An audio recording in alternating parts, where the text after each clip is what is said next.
Alright, so I can't tell you how many comments I have been getting on my past couple of videos about how the Chicago Bulls must go all in on Damian Lillard. Now let me just start off by saying, guys, this isn't happening. First of all, the Bulls don't have the trade assets to make something like that work, and I'll touch on that briefly in this video. But with all of the comments, the media reports that were going around in the news, and even the comments that Lillard made most recently leading up to the playoffs, and then of course now that the Blazers have yet again been eliminated in the first round, should Damian Lillard request a trade from the team that he has been so loyal to and that drafted him nearly 9 years ago? And that's what I want to talk about in today's video. So what's going on, everyone? You're listening to Bull Central here. Hope you're all doing well.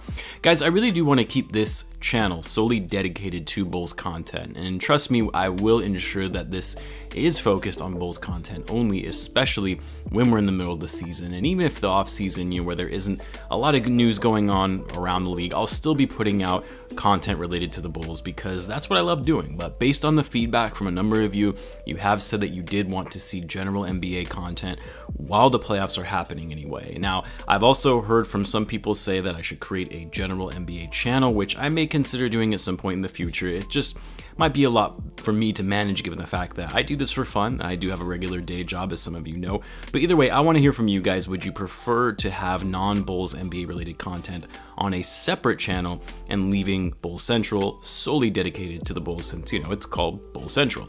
Or do you not really care and you're just here for whatever content I'm putting out and just making sure that it's good content? So let me know on that front in the comments, and I will adjust accordingly. Anyway, back to the topic at hand. So in the 2012 draft, there was a lot of hype surrounding Anthony Davis, the big man out of Kentucky, who had really already started getting a ton of hype even coming out of high school in 2011. He was seen as a generational talent and a player that could be a franchise-changing piece for whoever was able to draft him. So in that draft, it was very clear that Anthony Davis was going to be the #1 pick. Then after that, it was kind of up in the air on who would be following him and in what order. And believe it or not, Michael Kidd-Gilchrist went #2, Bradley Beal #3, Dion Waiters went #4, and Thomas Robinson #5. I'll admit, I don't even know who that is. Now, the Blazers, with the #6 pick, took a bit of a gamble in drafting the 4-year college point guard out of Weber State in Damian Lillard, because although Lillard was seen as an incredibly talented player and would make an immediate impact on the league given the fact that he was a 4-year college player, he was already 22, but there were also questions around the fact that, he played for a lower tier college, which, wasn't that highly recruited out of high school, and the competition isn't the same when you're playing for a lower tier college. In fact, he wasn't even top 100 in his senior class in terms of his recruitment. But there was something about Lillard that led you to believe that this kid was going to be something special in the NBA. And boy, did it pay off for the Blazers, as Lillard obviously exceeded expectations in every way imaginable, from how he was recruited out of high school, the college that he played for, and of course where he was drafted compared to some of the players that went before him. I mean, you could argue that Damian Lillard has even been a better player than Anthony Davis, who went #1 overall in that draft. He's certainly been healthier anyway. Lillard ended up winning the Rookie of the Year that year, and won it pretty handily, I might add. And with every passing season, Lillard just continues to get better and better and more impressive. But like every superstar, and yes, I consider Lillard to be a superstar in this league, with every superstar, you want to establish your legacy. You want to win and show that you're the best in the league. Well, unfortunately, for this 6-time All-Star, 5-time All-NBA player, things just haven't worked out on the winning front in Portland, which isn't really his fault. Sometimes it's the challenges that come with playing in a small market, that doesn't really have the best track record for success. I mean, the last time the Blazers won a title, which was their only title, by the way, in franchise history, was back in the 70s, and the last time they even went to the finals was in 1992 against none other than the Chicago Bulls, who went on to win their 2nd championship. It also doesn't help when you don't have the best coach. I mean, I think the Blazers should have fired Terry Stotts last season, if not the season before that, and I suspect he'll likely be dismissed, honestly, within the next couple of weeks, if not sooner. I really wouldn't be surprised. I don't think CJ McCollum is the best pair to go alongside Lillard, and of course, that team, kind of similar to the Bulls, at least last season anyway to the Bulls, is that they really rely so much on Lillard's offense that the majority of their plays run through him around isolation plays, with the rest of the team standing around and watching. Very little player movement on offense, and when you have someone who is as deadly as Lillard is on offense, that certainly works, right, for a good amount of time, but it's only going to get you so far. It's not going to get you to win games consistently. It's not going to make you a title team. I mean, really, even throughout all of these years where the Blazers have been a good team and they've had Lillard, has anyone ever really considered them to be a contender? Like in the West, with all the other great teams that have been in contention since Lillard was drafted, the Spurs, the Warriors, Lakers, even the Thunder earlier on. No, I don't think so. No one's going to consider them to be a title contender. And if you have a chance to look at the Blazers' history since Lillard was drafted, which, by the way, Stotts started coaching the Blazers the same season when Lillard was a rookie, but the Blazers have made the playoffs every season with the exception of Lillard's rookie year. But more often than not, they got eliminated in the first, the second round. They made it to the conference finals in 2019, but they also got a little lucky going against injured teams that postseason, and they ended up losing to the Warriors in the conference finals anyway. And this most recent series against the Nuggets, I mean, no matter the heroics from Lillard, and he had some heroics. I don't know if you guys saw Game 5, what he did to keep the Blazers alive in overtime when it looked all but over.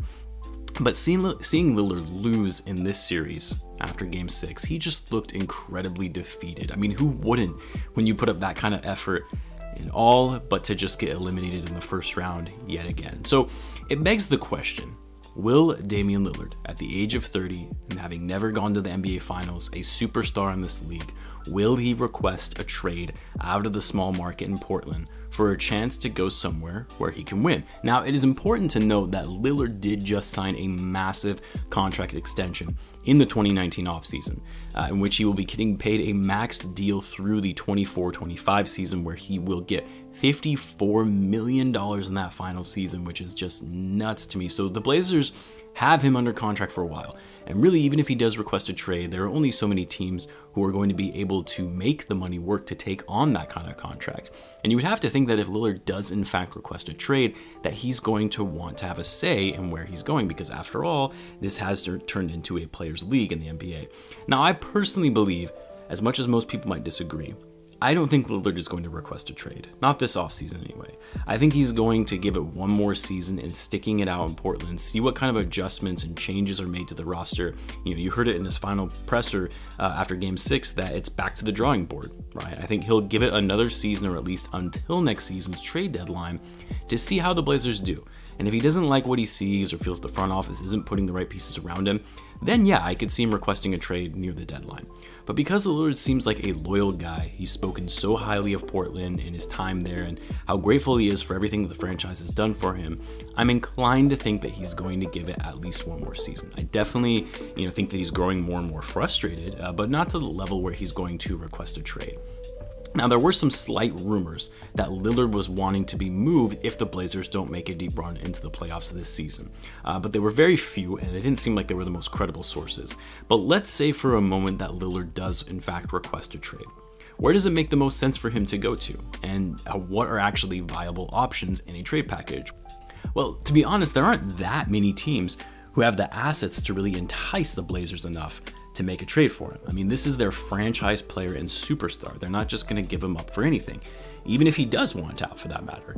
And obviously, given Lillard being a superstar that he is, he's going to be 31 starting next season. He's going to want to go play for a contender. He wants to win a title. So yeah, I know a lot of you guys were hoping that somehow the Bulls would be able to get into the mix in trading for Lillard, but guys, it's not going to happen. The Bulls don't have the pieces to do it unless you want to include Levine in a package along with Patrick Williams, Kobe White, and maybe a couple picks, which the Bulls don't have. And by then, is it even worth it for the Bulls to mortgage your whole future on Damian Lillard, who is an incredible player, but he's also going to be 31, and if he doesn't work out, you just massively set your franchise back. I do think the Knicks are a potential possibility, but again, they're not really a contender, and the Knicks would have to include RJ Barrett, some other young players, and a ton of picks to make it work. Maybe the Sixers, if the Sixers fail in the playoffs again and decide that the Simmons and Embiid experiment is over and they really want to package Ben Simmons and other assets in a trade for Lillard, that could potentially happen. I've heard some people say the Warriors could be in the running, given that Lillard is from Oakland and it would be a nice homecoming for him, but the Warriors don't have the cap space or the assets to trade for him, not unless you're wanting to include Draymond Green and Klay Thompson, which I doubt the Warriors, I guess not the Warriors, I doubt the Blazers would want in exchange for Lillard, given how we don't really know how Thompson is going to return after being out of playing basketball for 2 full seasons? Or what if the Clippers try to make a play for Lillard, especially if the Clippers fail to advance, which I know they just extended their series with the Mavs to 7 games, but if they fail and Kawhi threatens to leave by declining his player option, maybe the Clippers move Paul George and another younger piece in exchange for Damian Lillard, although the Clippers don't really have that many attractive enough young players to really entice the Blazers, and they don't really have any draft picks either. I don't know, maybe include Patrick Beverley in with that package with Paul George, but to be honest, I don't even know if that would be enough for Damian Lillard. I could see the Miami Heat, after having a disappointing season that they had, that they would maybe try to make a move for him, move some of their younger players out and put Lillard alongside Butler. That would be an incredible duo. You could even say the Celtics, if they were looking to move on from Jaylen Brown and focus on building around Tatum, I could see a package of Jaylen Brown and Marcus Smart and a pick in exchange for Lillard. And I think that might be enough to get a deal done. But honestly, I really just don't know. Obviously, any team around the league would be interested in making a trade for Lillard, but at what cost? And at what point do the Blazers bite and pull the trigger in letting go of their franchise player that they drafted 9 years ago? If I were a betting man, like I said before, I would say Lillard gives it one more season with the Blazers to see what adjustments are made this offseason and how they perform next year before he goes on to request a trade. I want to know what you guys think, though. Do you think Damian Lillard has had enough in Portland and is looking to go elsewhere? Do you think he will request a trade this offseason, or will he stick it out a bit longer? Let me know in the comments, and guys, as always, be sure to subscribe as I post daily Bulls and occasionally non-Bulls NBA related content if that is something that interests you. Thanks again, guys, for always for tuning in, and I will catch you in the next one.